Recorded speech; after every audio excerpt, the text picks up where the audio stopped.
Pero esto está estipulado, es increíble como la naturaleza repite, no importa, por ejemplo, las razas, ¿sí? Como los grupos étnicos en general siguen con muy pequeñas diferencias, siguen los mismos escalones en llegar a tal grado, hasta que se completa la maduración en su forma de adulto, ¿no es cierto? ¿Qué tienen que observar las mamás y los papás? Fundamentalmente que su hijo sea más o menos parecido, no idéntico, al resto de los niños en la escuela, ¿sí? Como son parámetros que todos van llegando más o menos a la misma edad, entonces pueden fijarse si su hijo es más bajito o más bajita que el resto de las nenas o nenes del grado. Si tiene menos fuerza muscular, si ve que no va creciendo, si no cambió el número de zapatillas o de zapatos en 2 años, por ejemplo, si no tuvo que comprarle guardapolvo o uniforme nuevo en 2 años, eso es una forma indirecta pero muy importante para nosotros de darnos cuenta que la mamá se está dando cuenta, o el papá, de que este niño no está creciendo adecuadamente. Claro. A veces las comparaciones son odiosas, pero en este caso de observar cómo crecen y desarrollan, comparándolos con otros niños del mismo grupo etario y del mismo sexo, por supuesto, nenas con las nenas, ¿no? Y los varoncitos con los varoncitos, las mamás y los papás pueden sacar algunas dudas que los tengan preocupados.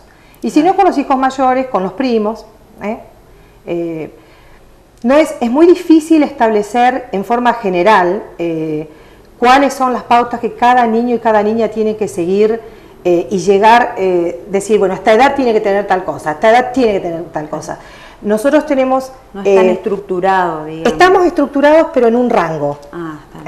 Les doy, por ejemplo, el comienzo de pubertad, ¿no es cierto? Sí. Las nenas pueden comenzar pubertad de los 8 años en adelante, ¿sí? Generalmente lo hacen entre los 8 y los 10 años de edad cronológica, generalmente. Para los 13 años, la enorme mayoría de las nenas ya tiene por lo menos un inicio de mama, ¿sí? Y los varoncitos tienen que estar comenzando pubertad a partir de los 9 años, ¿sí? Antes de eso es anormal, en las nenas antes de los 8. La mayoría de los varones no comienzan a los 9, empiezan un poquitito más tarde.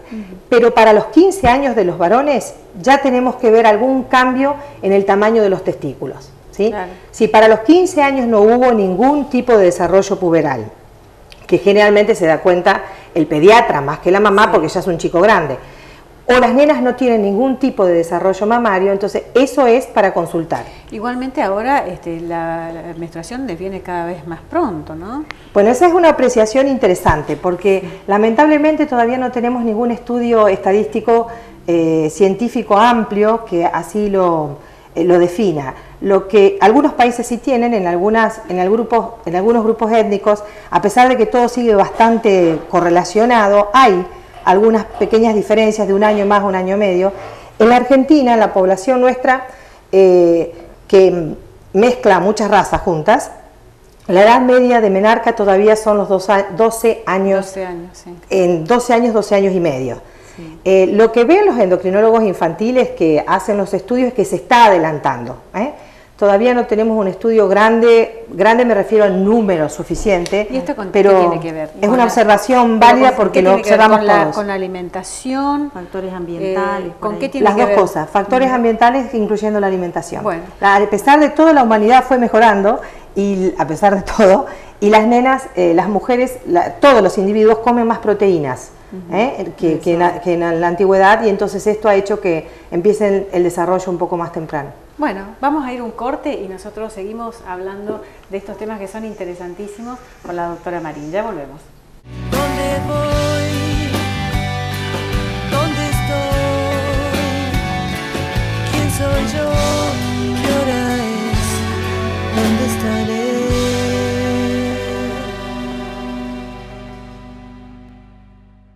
Y seguimos en Mujeres en Cambio hablando de las hormonas. Doctora, ¿influye la alimentación en las hormonas? Acaba de decirlo. ¿Cómo influye? ¿Cómo deberíamos alimentarnos para, mejorar este funcionamiento el sistema endocrinológico? Sí. La alimentación, como en todos los otros sistemas y en todos los otros aparatos, y para el crecimiento y desarrollo de un niño o una niña normales, debe ser lo más variada y la conocida pirámide de los alimentos, a partir de los 2 años, la menor cantidad de grasas posibles, de comida chatarra, etcétera, lo que escuchamos normalmente de todos los nutricionistas. Un tema muy interesante con respecto a esto y relacionado a las nenas, a las niñas y a las adolescentes, es el tema de la presión por tener un peso determinado, con una imagen corporal determinada.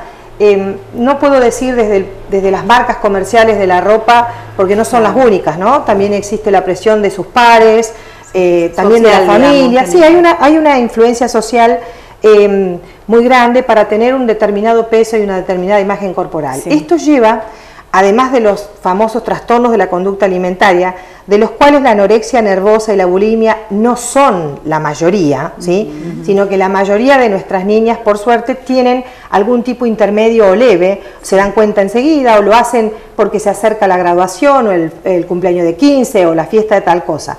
Entonces, nos enfrentamos un poquito más tarde en la vida, o a veces ahí, durante la adolescencia, con problemas endocrinológicos que están relacionados al bajo peso, ¿sí? En los varones también, pero en los varones generalmente tiene que ver con la disminución del rendimiento deportivo, ¿sí?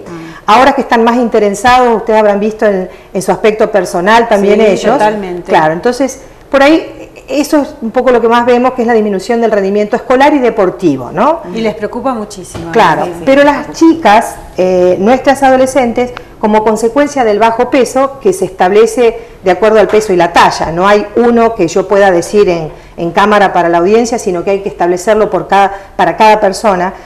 Como consecuencia tienen 2 trastornos muy comunes que estamos viendo cada día más. La amenorrea, es decir, la cesación de las menstruaciones, sí, que después a veces es muy difícil que vuelvan, ¿sí? Sobre todo cuando son chicas que siguen con su entrenamiento deportivo muy intensivo, con su autoexigencia, digamos. Mucha autoexigencia, con sus clases de danza, cualquier danza, no es solamente el ballet clásico, cualquier danza que tienen que tener un peso determinado para tal cosa.